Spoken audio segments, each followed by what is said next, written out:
వారు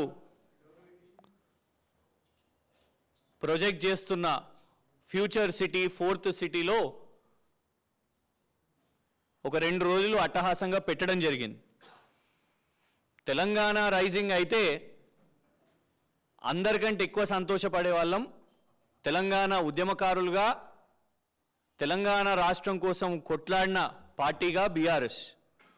ఎందుకంటే రేవంత్ రెడ్డి గారు ఎట్టకేలకు తెలంగాణలో ఆ పొటెన్షియల్ ఉందని తెలుసుకున్నారు అని అంటే మేము నిజంగా సంతోషపడుతున్నాం. ఎందుకంటే ప్రపంచంలోనే ఏ నాయకుడు, ఏ ఆఫ్రికా నాయకుడు కూడా అనడనుకుంటా మా దేశంలో ఏం లేదు, మా దేశం దరిద్రమైన పరిస్థితిలో ఉంది, మా దేశం వాళ్ళని నమ్ముతలేరు, మా దేశం వాళ్ళకి ఎవరికి అపాయింట్మెంట్ ఇస్తలేరు, మా దేశంలో మమ్మల్ని కోసుకొని తిన్నా ఏం రాదు, అట్లా ఎవ్వరు మాట్లాడరు అనుకుంటా. కేవలం రేవంత్ రెడ్డి గారు మాట్లాడారు.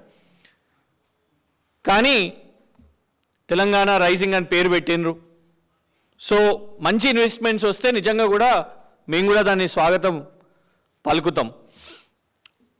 కానీ రేవంత్ రెడ్డి గారు ఇంత కాస్ట్లీ సమిట్ పెట్టినప్పుడు సరే కొన్ని మేము చేసిన వాటి ఎక్స్పాన్షన్స్ కానివ్వండి, మేము చేసిన వాటి ప్రయత్నాలు కానివ్వండి, దాంట్లో భాగంగా అలాంటి పెట్టుబడులు రావడం, కానీ వారి సమిట్తోని 150 కోట్లు ఖర్చు పెట్టిన సమిట్లో వారన్న విజన్ డాక్యుమెంట్ నుంచి మొదలు పెట్టుకుంటే ఫస్ట్ విజన్ డాక్యుమెంట్ అని అన్నారు. అది నిజంగా కూడా ఎఫర్ట్ పెట్టినానంటే మొత్తం కూడా చాట్ జీపీతోని కొట్టేసారు దాన్ని. మొత్తం డాక్యుమెంట్ని చాట్ జీపీటీలో కొట్టగానే ఒక డాక్యుమెంట్ వచ్చింది. డువ్వూరి సుబ్బారావు గారు 5 సంవత్సరాలు మన్మోహన్ సింగ్ గారి ప్రభుత్వంలో, కేంద్ర ప్రభుత్వంలో రిజర్వ్ బ్యాంక్ ఆఫ్ ఇండియా గవర్నర్గా ఉన్న డువ్వూరి సుబ్బారావు గారు, వారికి తెలిసింది కూడా పాపం రేవంత్ రెడ్డి గారికి, ముఖ్యమంత్రి గారికి కూడా తెలియదు. వారు Telangana is a top state in the country అని, తెలంగాణ గ్రోత్ స్టోరీ గురించి, జీడిపి గురించి, తెలంగాణ ప్రోగ్రెస్ గురించి మరి ఆర్బీఐ మాజీ గవర్నర్ డువ్వూరి సుబ్బారావు గారు కానివ్వండి, టోనీ బ్లేర్ గారు మాజీ బ్రిటన్ ప్రధానమంత్రి, వారు వచ్చి తెలంగాణ రాష్ట్రం గురించి 10 సంవత్సరాల కేసీఆర్ గారి పాలన గురించి గొప్పగా మాట్లాడుతుంటే మరి రేవంత్ రెడ్డి గారు దాంతోనైనా పాఠాలు నేర్చుకోవాల్సిన అవసరం ఉన్నది. ఎందుకంటే 10 సంవత్సరాలు కేసీఆర్ గారి ప్రభుత్వం వేసిన పునాదులతోని, చేసిన కార్యక్రమాలతోని ఇలా రేవంత్ రెడ్డి గారు ఏదైతే సమిట్ నడిపించారో, కనీసము చేసిన నిర్మాణాలు కానివ్వండి, పథకాలు కానివ్వండి, అవన్నిటినీ కాకుండా ఏఐని నమ్ముకొని ఇవాళటి వరకు నిర్మాణం చేయనటువంటి ఎలాంటి కట్టడాలు కూడా కేవలం ఏఐ గ్రాఫిక్స్గా చూపెట్టారు. మరి ఎన్నో చారిత్రాత్మక కట్టడాలు, ఆ చారిత్రాత్మక కట్టడాలను మళ్ళా రీజువినేట్ చేస్తూ, రెనోవేట్ చేస్తూ, బ్యూటిఫై చేస్తూ చేసిన ఎఫర్ట్ గత ప్రభుత్వం, వాటిని ఏవిటిని కూడా చూపెట్టకుండా కేవలం ఏఐ ద్వారా నడిపించారు సమిట్ని. అయితే సమిట్తోని వచ్చిన ప్రశ్నలు ఏంటంటే, మీరు ప్రొజెక్ట్ చేస్తున్న ఫోర్త్ సిటీ ఏదైతున్నదో మీరేమో 30,000 ఎకరాలని అంటున్నారు. కానీ బీఆర్ఎస్ ప్రభుత్వం ఫార్మా సిటీ కోసం ప్రపంచ స్థాయిలో మ్యానుఫ్యాక్చర్ చేసే ఏదైతే వ్యాక్సిన్స్ కానివ్వండి, మెడిసిన్స్ కానివ్వండి, అవన్నీ కూడా మనం ఇక్కడ ఒక హబ్గా, ఒక వ్యాక్సిన్ క్యాపిటల్ ఇక్కడ ఉండాలి. ఎలాగైతే డిఫెన్స్ కారిడార్ కోసం ప్రయత్నం చేసినామో, ఎలాగైతే మొబిలిటీ క్యాపిటల్ హైదరాబాద్లో కావాలని ఈవీ కంపెనీస్ని ఇక్కడ ఆహ్వానించినామో, అలాగే ఫార్మా హబ్ కూడా ఇక్కడ కావాలి అని బీఆర్ఎస్ ప్రభుత్వం ఎన్నో ప్రయత్నాలు చేసి సుమారు 13,980 ఎకరాలను భూసేకరణ పూర్తి చేయడం జరిగింది. దాన్ని అప్పుడు వీళ్ళు ఏం చేసిర్రు, అడుగడుగున ఫార్మా సిటీని రద్దు చేస్తాం. ఇవాళ మంత్రులుగా ఉన్న కోమటిరెడ్డి వెంకటరెడ్డి గారు, అక్కడ ఎమ్మెల్యేగా ఉన్న మల్రెడ్డి రంగారెడ్డి గారు, ఇగోండి కాంగ్రెస్ గెలిస్తే ఫార్మా సిటీ రద్దు, న్యూస్ పేపర్లు వచ్చినాయి ఇవన్నీ. ఫార్మా సిటీపై కేంద్రంతో మాట్లాడతా దాన్ని మళ్ళా పునరాలోచన చేసుకొని క్యాన్సిల్ చేసుకోవాలని, ఎందుకంటే పర్మిషన్స్ అన్నీ కూడా వచ్చేసినాయి. అయితే ఇనిషియల్గా వీళ్ళ ప్రభుత్వం వచ్చినప్పుడు ప్రభుత్వం వచ్చిందే అబద్ధాలు చెప్పి అవన్నీ కూడా మోసాలు చేసి గ్యారంటీలు హామీలు డిక్లరేషన్లు ఇవన్నీ చెప్పారు, ఫార్మాసిటీ రద్దని చెప్పారు. తర్వాత కోర్టు ముంగట వచ్చింది ఈ అంశం. కానీ కోర్టు దగ్గర అబద్ధం చెప్పలేరు కదా, లేదు లేదు మేము ఫార్మాసిటీ రద్దు చేయట్లేదు, క్లస్టర్స్ తీసుకొని వస్తాము అని చెప్పారు. ఫార్మాసిటీ రద్దు చేయనప్పుడు మరి ఈ భూములను నంబర్ 1 మీరు ఫార్మాసిటీకి ఉపయోగించాలి, లేదంటే మళ్ళీ తిరిగి రైతులకన్నా ఇవ్వాలి. కానీ మీరేం చేస్తున్నారు, ఫ్యూచర్ సిటీ పేరు మీద ఫార్మాసిటీ, అక్కడ ఫార్మాసిటీని నిర్మాణం చేయాలి కానీ రియల్ ఎస్టేట్ అక్కడనే. మీరు అంటున్న హెచ్ఐఎల్టీపీలో కాలుష్యం అని చెప్తున్న ఈ హైదరాబాద్ నగరంలో ఉన్న చెర్లపల్లి, మౌలాలి, నాచారం, జీడిమెట్ల ఇట్లా ఎన్నో కూడా 22 ఐడెంటిఫై చేశారు మీరే.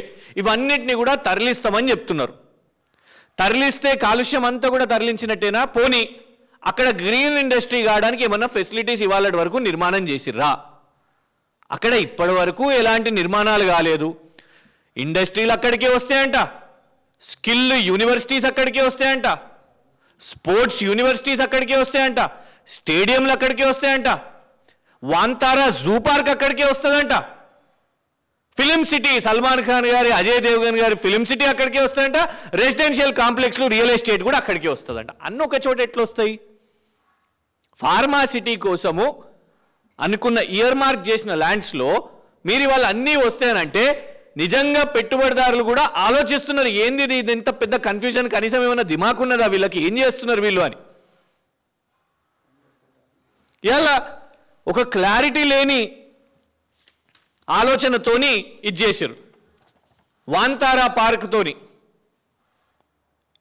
మీరు ఎన్నో ఎకరాలు, 1000 ఎకరాలని అనుకుంటున్నారు మీరు, కొత్త జూ పార్కు మొత్తం అది వాళ్ళకి అప్పచెప్పడానికి. అంబానీ గారు, రాహుల్ గాంధీ గారు పొద్దున్న లేస్తేనేమో అంబానీ అదానిని తిట్టబట్టే భూములు వీళ్ళకే ఇస్తారా, మొత్తం వీళ్ళ చేతిలోనే పెడతారా, మోనోపలి ఎయిర్పోర్ట్లు వీళ్ళకేనా, పోర్ట్లు వీళ్ళకేనా, మైనింగ్లు వీళ్ళకేనా అని రాహుల్ గాంధీ గారు ప్రశ్నిస్తారు. ఇవ్వండి జయరాం రమేష్ గారు, జాతీయ కీలక నాయకుడు, వారి ట్వీట్ ఇది వాంతారా మీద, వాంతారాను అపోజ్ చేస్తూ,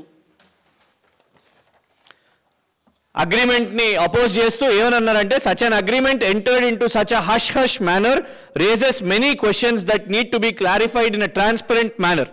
juice, national parks, tiger and other reserves and sanctuaries are all public services and must never be privatised in any form.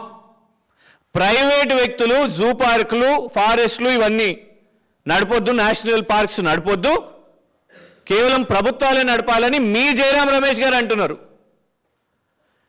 ఇలా రాహుల్ గాంధీ గారిని, జయరాం రమేష్ గారిని అడుగుతున్నాం మేము, కళ్ళకు గంతలు కట్టుకున్నారా మీరు? లేదు మీకు మళ్ళా మా కంటి వెలుగు స్కీమ్ వస్తే మళ్ళా మీకు కళ్ళద్దాలు ఇమ్మంటారా? తెలంగాణలో ఏమవుతుందో చూస్తున్నారా లేదా?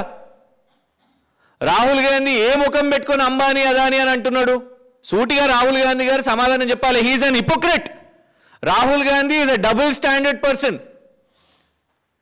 నీ ముఖ్యమంత్రి ఇక్కడ కూర్చొని కరణ్ అదానీని పక్కన పెట్టుకొని ఆయనతో పాటు ఇక్కడ వ్యాపారాలు చేస్తున్నాం, మేము భూములు ఇస్తున్నాం, మేము దామన్నపేటలో వద్దంటున్నా, అక్కడ గ్రామస్తులు వద్దంటున్నా మేము సిమెంట్ ప్లాంట్కి ల్యాండ్ ఇస్తున్నాము అని మీరు చెప్పండి రాహుల్ గాంధీ గారికి. రాహుల్ గాంధీ గారు మాట్లాడాలి. ఢిల్లీలో కూర్చొని వాంతారా తప్పు, అంబానీ తప్పు, అదానీ తప్పు అని ఉట్టి ఢిల్లీలో మాట్లాడతారు. తెలంగాణ ప్రజలకేమో ఈ గోస, రేవంత్ రెడ్డి ఈ అంబానీ అదానీలకు ఇవి అప్పచెప్తుంటే. ఒకవైపు ఫార్మాసిటీ కోసము కేసీఆర్ గారి ప్రభుత్వం భూసేకరణ చేసి ఫార్మా కంపెనీస్ ఇక్కడికి రావాలి, ఫార్మా పెట్టుబడులు పెట్టాలంటే మీ అయోమయంతో మీరు తెలంగాణ రైజింగ్ అంటున్నారు. ఆ పేరు మంచిదే, కానీ చిత్తశుద్ధి ఎందుకు లేదంటే ఇవాళ ఇక్కడున్న కంపెనీస్ ఇక్కడ పెట్టుబడులు పెట్టడం కాకుండా వెళ్ళిపోతున్నాయి. మీ ప్రభుత్వం వచ్చినప్పటి నుంచి ఫాక్స్కాన్ ఎక్స్పాన్షన్ కష్టపడి కేసీఆర్ గారి ప్రభుత్వం ఫాక్స్కాన్ ఇక్కడికి తీసుకొని వస్తే ఆ ఫాక్స్కాన్ ఎక్స్పాన్షన్ మీ టైంలో మీరు చేయలేకపోయినరు, అది వేరే రాష్ట్రానికి వెళ్ళిపోయింది. సెమీ కండక్టర్ వేరే రాష్ట్రానికి వెళ్ళిపోయింది. మెట్రో ఫేజ్ 2 ఫండ్స్ కోసం అడగలేకపోయినరు. కీన్స్ వెళ్ళిపోయింది, కార్నింగ్ వెళ్ళిపోయింది. ఇప్పుడు లేటెస్ట్గా 2 రోజుల క్రితం నీ తెలంగాణ రైజింగ్ నడుస్తుంటే ఇక్కడ తెలంగాణలో ఉన్న పెట్టుబడులు pharma company Sigachi and Virupaksha కర్నూలుకి వెళ్ళిపోయింది.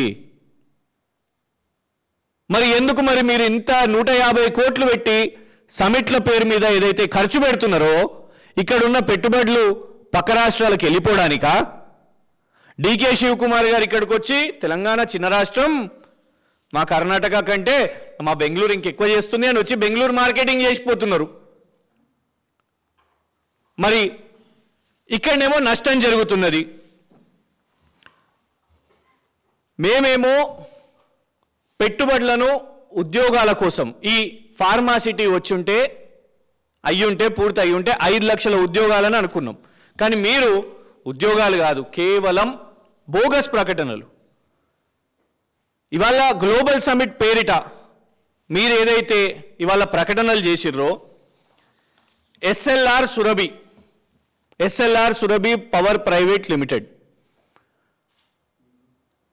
3000 కోట్ల పెట్టుబడిని వీళ్ళు ప్రకటించారు. 3000 కోట్లు. ఆ కంపెనీ ఇప్పుడు డిసెంబర్ కదా, 9 డిసెంబర్న వీళ్ళ రైజింగ్ జరిగితే కరెక్ట్గా 9 సెప్టెంబర్ నాడు ఈ కంపెనీ మొదలైంది. 9 సెప్టెంబర్ నాడు మొదలైన ఈ కంపెనీ 9 డిసెంబర్ కల్లా 3000 కోట్లు చేసిందంట. అది కూడా ఎంత పెట్టుబడితోని? Paid up capital ₹1,00,000. ₹1,00,000తోని 9 సెప్టెంబర్ నాడు మొదలైన కంపెనీ 9 డిసెంబర్ వరకు 3000 కోట్లు సంపాదించేసిందా? అయితే ఇది మేము ఎత్తగానే రాజన్న సిరిసిల్ల జిల్లా నుంచి ఒకరు మాకు మెసేజ్ పెట్టారు. ఈ కంపెనీ మాకు 3 లక్షల రూపాయలు బాకీ ఉన్నది, అప్పు ఉన్నది, 3 లక్షల రూపాయలే మాకు అప్పియలేదు, ఈ 3000 కోట్ల పెట్టుబడి పెడుతుండా అని ఇది చూసి చెప్తున్నారు. దీని మీద పుస్తకం చేసినాం. ఆ పుస్తకాన్ని కూడా మీకు అందిస్తాం, రిలీజ్ చేస్తాం. ఇవ్వండి. కేవలం ఈ గ్లోబల్ సమిటే కాదు, ఈ 2 సంవత్సరాల్లో రేవంత్ రెడ్డి గారు 2 సార్లు దావోస్ వెళ్ళారు, అమెరికాకి వెళ్ళారు, కొరియాకి వెళ్ళారు, సింగపూర్కి వెళ్ళారు, జపాన్కి వెళ్ళారు. ఏం పెట్టుబడులు వచ్చినాయి అబ్బా అంటే, ఫస్ట్ ఏమో వారి సొంత బ్రదర్తోని ఇవ్వండి స్వచ్ఛ బయో అమెరికా ట్రిప్లో. ఇది ఎన్నోసార్లు కూడా మేము అడగడం జరిగింది, దాని మీద సమాధానం. ఎక్కడున్నది స్వచ్ఛ బయో, ఎక్కడ పెట్టుబడి పెట్టింది? మేము పోయి షేక్పేట్ అడ్రస్లో చూస్తేనేమో అది ఒక రెసిడెన్షియల్ అపార్ట్మెంట్స్లో ఒక ఫ్లాట్లో స్వచ్ఛ బయో పేరు కూడా లేదు, కానీ అక్కడ అడ్రస్ ఉన్నది. ఇది సొంత బ్రదర్తోనే, అనుముల జగదీష్ గారి కంపెనీతోని, అది కూడా 15 రోజుల ముందు పుట్టిన కంపెనీతోని 1000 కోట్ల ఒప్పందం. మరి పెట్టిర్రా పెట్టుబడి? ఇది చెప్పాలి రేవంత్ రెడ్డి గారు. సోమ్ డిస్టిలరీస్, జూపల్లి కృష్ణారావు గారు తెలంగాణ ప్రభుత్వం వాళ్ళు ఏర్పాటు కాగానే తర్వాత ఒక కొత్త బీర్ కంపెనీని తీసుకొని వస్తున్నాము, సోమ్ డిస్టిలరీస్ అనేసి. మేము దాన్ని బయట పెట్టేసరికి లే ఫస్ట్ లేదు, అట్లేం లేదు, ఏం తీసుకొని వస్తలేమని. తర్వాత మళ్ళీ ఆ కంపెనీ చాలా గొప్ప కంపెనీ అని. ఆ కంపెనీ విషయం మీద మధ్యప్రదేశ్ ముఖ్యమంత్రి దాని లైసెన్స్ రద్దు చేసి అందులో పిల్లలను, చిన్నపిల్లలను కార్మికులుగా పెట్టిర్రని బాల హక్కుల కమిషన్ దాని మీద విచారణ చేపడితే ఆ తర్వాత ఇక్కడ ప్రెషర్తోని వెనక్కి తీసుకున్నారు. ఎలాంటి కంపెనీలు వస్తున్నాయో చూడండి, ఇట్లా పెద్ద లిస్ట్ ఉన్నది. ఇగోండి గోధి ఇండియా దాని ఫైనాన్షియల్సే 2 లక్షల రూపాయలు, అది 5000 కోట్ల పెట్టుబడి అంట. ఇది దావోస్లో. వాల్ష్ కర్రా, ఇద్దరే ఎంప్లాయీస్ ఉన్నారు. సింగపూర్లో ఒక 2 నెలల ముందు మొదలవుతుంది ఈ కంపెనీ.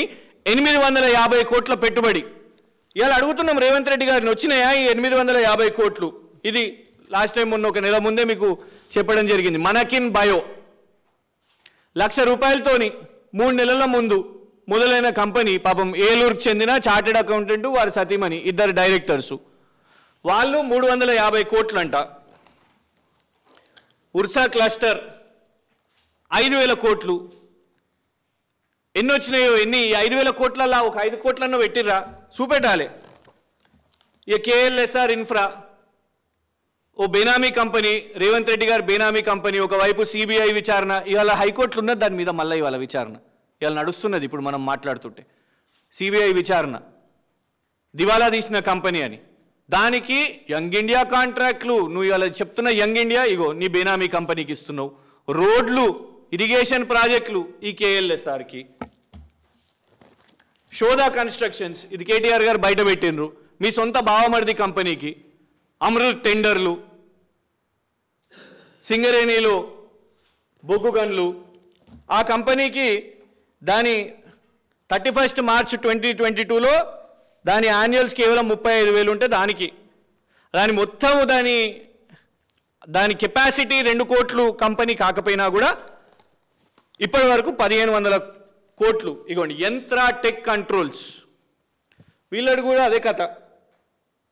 వీళ్ళు లాస్ చెప్పుకున్నది, ఈ కంపెనీ లాస్ చెప్పుకున్నది 23-24 సంవత్సరంలో 2,34,590 రూపాయలు. ఆ లక్షల్లో ఆడే ప్లేయర్లు, కానీ 255 కోట్ల పెట్టుబడి అంట. మూసీ కోసం ఇది పీపీటీ పెట్టి మరి రేవంత్ రెడ్డి గారు దీని మీద ఈ మూసీ కోసం భజన చేసిర్రు. పాకిస్తాన్లో 3,000 కోట్ల కుంభకోణం చేసి, జార్ఖండ్లో కాంగ్రెసు పొత్తుల ప్రభుత్వం కదా అక్కడ, వాళ్ళు అక్కడ సిబిఐ విచారణ కోరి ఎయిర్పోర్ట్ అథారిటీ ఆఫ్ ఇండియా వాళ్ళు బ్లాక్ లిస్ట్ చేసి ఆ కంపెనీ కోసం మూసీ మెయిన్ హార్ట్ కంపెనీ. ఇక Raghava constructions, Kodangal lift irrigation వారికి ఈడీ వాళ్ళు వచ్చి విచారణ చేస్తారు. ఇవాళ వరకు కూడా తెలియదు ఎంత డబ్బులు దొరికినాయని. మొన్న రీసెంట్గా గచ్చిబౌలి పిఎస్లో land grabbing case FIR, Raghava constructions మీద ఎఫ్ఐఆర్ చేసినందుకు పాపం గచ్చిబౌలి సిఐ హబీబుల్లా ఖాన్ గారికి, award winning inspector Habibullah Khan గారిని తీసేస్తారు. తీసేసి పోస్టింగ్ కూడా ఇయ్యరు, వేకెన్సీలో పెడతారు. మీ కంపెనీల కథ ఇంత పెద్దగా ఉంది. ఇగోండి డ్యూ వెంచర్స్, మీ సొంత డిఫాక్టో షాడో ఎమ్మెల్యే పాలకుర్తి వారి కంపెనీయే. వారి మీద ఈడీ విచారణ చేపట్టింది, హైకోర్టు ఆదేశించింది ఈడీ విచారణకు. వీళ్ళు 75 కోట్ల భూములు కబ్జా చేసుకున్నారు. ఇవంతా కూడా ఫారిన్ ఎక్స్చేంజ్ మేనేజ్మెంట్ యాక్ట్ కింద, ఫెమా కింద మీరు విచారణ చేపట్టండి అని. వాళ్ళు 100 కోట్ల పెట్టుబడి అంట ఈడీ కేసులు ఉన్నోళ్ళ మీద. మ్యాక్స్ బియన్ ఫార్మా, వీళ్ళ కోసం అయితే మీరు ఫార్మా భూములు కావాలని మీరు మీ అల్లుని కంపెనీ కోసం లగచర్ల రైతుల మీద దాడులు చేసిర్రు. గిరిజన కమిషన్ వచ్చింది, మహిళల కమిషన్ వచ్చింది. ఇవన్నీ మీ పాత ట్రాక్ రికార్డ్. ఇవే ఏమైనా ఈ పెట్టుబడులు, ఈ Davos, America, Korea, Japan, Singapore ఇవేమైనా అని అంటే ఇక లేటెస్ట్ ఇప్పుడు ఈ గ్లోబల్ సమ్మిట్ నుంచి ఇగోండి అతిరథ్ హోల్డింగ్స్.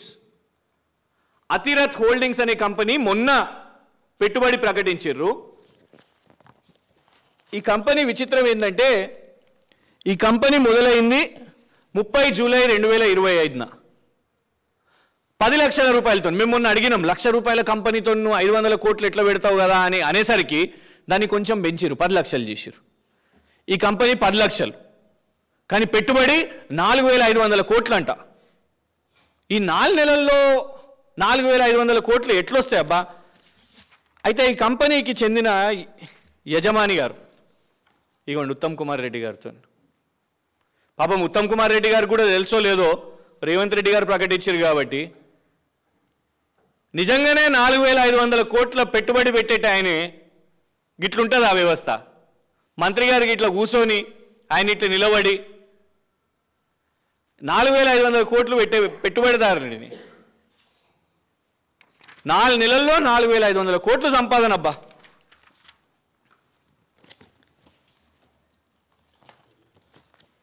ట్రంప్ మీడియా 1,00,000 కోట్ల పెట్టుబడి. ఇది ప్రకటన రాగానే పాపం అందరు కూడా నమ్మేసి మన మీడియా అందరు కూడా Trump media, Trump Donald Trump పెట్టేస్తుండు అని. కానీ అంతర్జాతీయ ఆర్టికల్లు, జాతీయ స్థాయి ఆర్టికల్లు చూస్తే వైఎన్ అనే మన నేషనల్లో చాలా కీలకంగా ఇన్వెస్టిగేటివ్ రిపోర్టింగ్ వాళ్ళందరూ చేసిన దాంట్లో ఇవాళటి వరకు ట్రంప్ సంస్థ నుంచి డైరెక్ట్ ఇన్వెస్ట్మెంట్ లేదు. ట్రంప్ టవర్స్ కట్టుకొని నిర్మాణం చేసి కేవలం రియల్ ఎస్టేట్ దందా చేయడానికి మాత్రమే. ఇగోండి సిఎన్బిసి, సిఎన్ఎన్, ఫార్చ్యూన్ ఇంత ఆర్టికల్స్ వీళ్ళు ఏమని రాసిర్రు అంటే అది ఒక ఫ్రాడు, ఇన్వెస్ట్మెంట్ చేయదు, వాళ్ళ అంత బోగసు. అండ్ ఇంకోటి ఏంటంటే అసలు ఆ కంపెనీకి అందులో 10 వంతుల ఆస్తులు కూడా లేవు. ఆ 5-6 వేల కోట్ల కంపెనీ 1,00,000 కోట్లు, అంటే వాళ్ళు మొత్తం అమ్ముకున్నా కూడా 1,00,000 కోట్లు పెట్టుబడి కూడా పెట్టలేరంట. కానీ ఇట్లా మనకు చూపెట్టేసి ఇగో 1,00,000 కోట్ల పెట్టుబడి పెడుతున్నారు అనేది ఈ లెక్కలు. ఇంకోటి ఆస్థా గ్రీన్ ఎనర్జీ, వీళ్ళు ఒక 4,000 కోట్లు. ఇలా డైరెక్టర్లు ఎవరబ్బా అని అనుకుంటే